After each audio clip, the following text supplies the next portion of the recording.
4 weeks from now, shippers will arrive to collect the work for my exhibition in England. The problem is that this piece isn't finished. Normally, a work about half this size takes me around 6 months to complete. This piece is larger than my usual work. Not only that, it has 2 figures instead of 1. That's twice the work right there. And somehow, I have less than 4 weeks to finish it. If I want any chance of making the shipping deadline, I need to move this work from my regular sewing machine to my larger sewing machine this week. But first, there's still a lot left to do.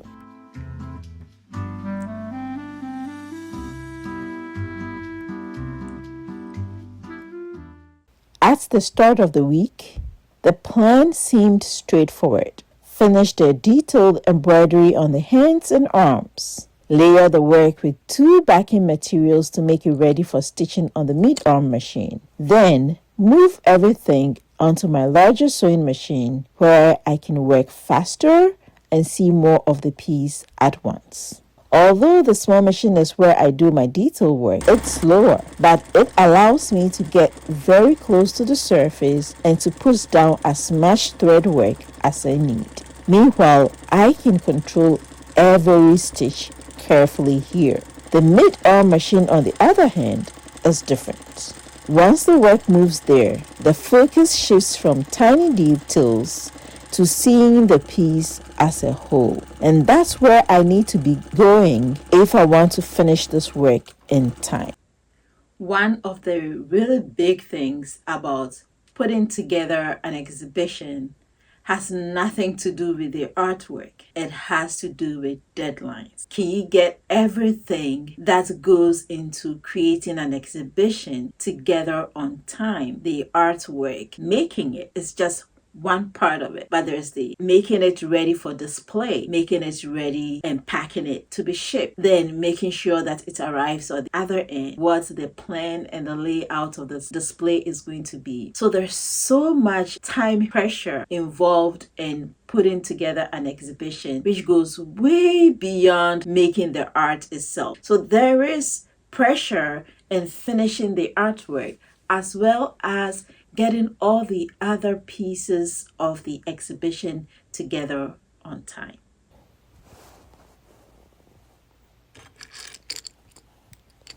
For most of the week, I felt optimistic. The hands were coming together, the arm was nearly finished. For the first time in a while, it felt like I might actually make my timeline. I could almost see the transition to the larger machine. And then I looked up, and that's when I noticed something. The hair. Yes, the hair. Somehow I had completely overlooked it. Hair requires many of the same detailed stitching techniques as the face and hands. And for the individual strands, each strand requires a separate stitch. And because I had been so focused on finishing one section after another, I had not taken into account the time that is required to do the hair. Somehow, I had completely forgotten about it. This is one of the dangers of working so closely to a piece. Sometimes, when you are buried in the details, you stop seeing the whole picture. And every now and then, life reminds you to lift your head up.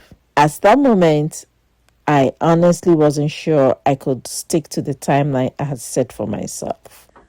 This has set me back, way back from my plan. My plan is to get this done by the end of this week and get it onto the machine behind me, the bigger machine. And with this development, I don't know. I don't know if I can make it.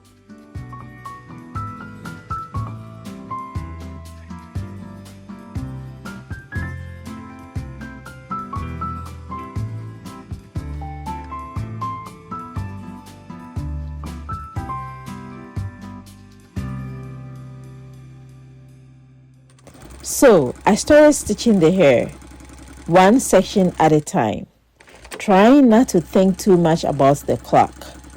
But the more I stitched, the more I started to doubt whether I could move this piece to the larger machine by the end of the week. Because the transition itself is an entire project on its own. Before the work can move to the larger machine, there is applique work to do. I need to add another layer and the backing has to be prepared. The entire piece needs to be reconfigured from the state it is in now to a state where it can be loaded onto the mid-arm machine. It's not something that happens in an afternoon. It's a process all by itself. And somewhere in the middle of all that stitching, I realized something. Maybe the problem wasn't the timeline. Maybe the problem was my assumption. I had assumed that all of the hair needed to be completed on a smaller machine because that's how I have always done it. But what if that wasn't true? What if part of this project required a different approach? That's when I decided to experiment. Instead of completing both heads of hair on the smaller machine, I would only finish the areas that require the highest level of detail.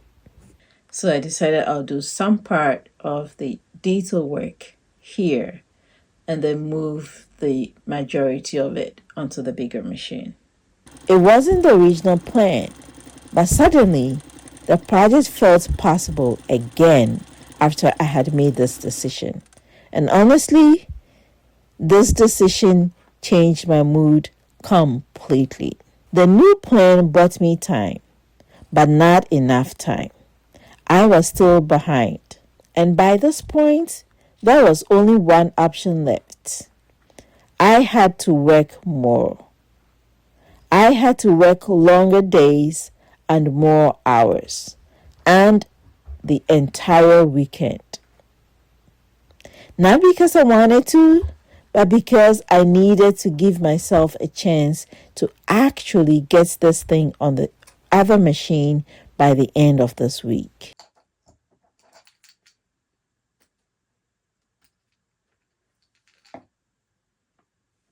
Good morning. Today, the plan is that I am going to get this collaged onto the background or appliqued onto a bigger background, and then I'll be ready to move it onto the mid-arm machine or the bigger machine. However, there's always a step before the step. And so before I could do that, I need to snip off all these thread ends. So there's an abundance of thread ends. And if I collage it like this without snipping the threads off, it will be harder for me to do that later. So I'm going to do it first before I do the collage. So that's the plan. As the week went on, the piece slowly started changing. After several hours of preparing the fabrics, the layers came together and I added the backing fabric. And for the first time, I could feel the work preparing for its next phase. This wasn't just separately embroidered sections anymore. It was becoming a whole piece. It was all coming together.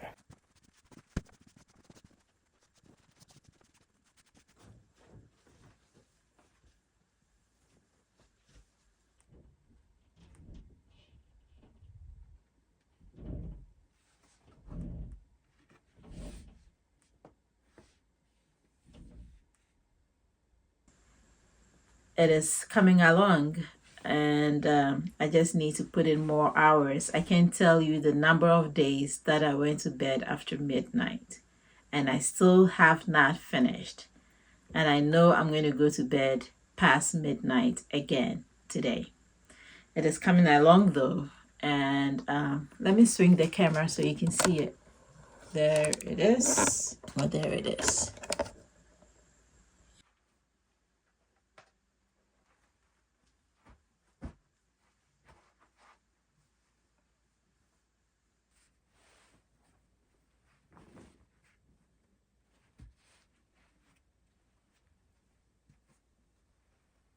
By Sunday afternoon, after a very long week, it finally happened. The work moved onto the larger machine, and honestly, it feels like a milestone. There's still a tremendous amount of work left to be done. The piece is not finished, not even close. The shipping deadline is still approaching, and 4 weeks suddenly feels very short. But this week, I crossed an important threshold. I made it to the next stage. Now, the real race begins. So there we have it. It's on the machine. It took me all week and weekend, but I did it. I did it doesn't fully capture the emotion that comes over me when I stand back and look at the work mounted on the frames of this machine. Reflecting on the past week, I see how much our intentions can drive our outcomes. There were many times when I could have given up. What I did this week was more than I should tackle in such a short period of time. But because I'd set a goal, I found different ways to make it happen, even when it seemed impossible and the original plan didn't work. Our intentions are really powerful. They will lead us into places we can't otherwise get to. Imagine opening doors for yourself simply with your intentions.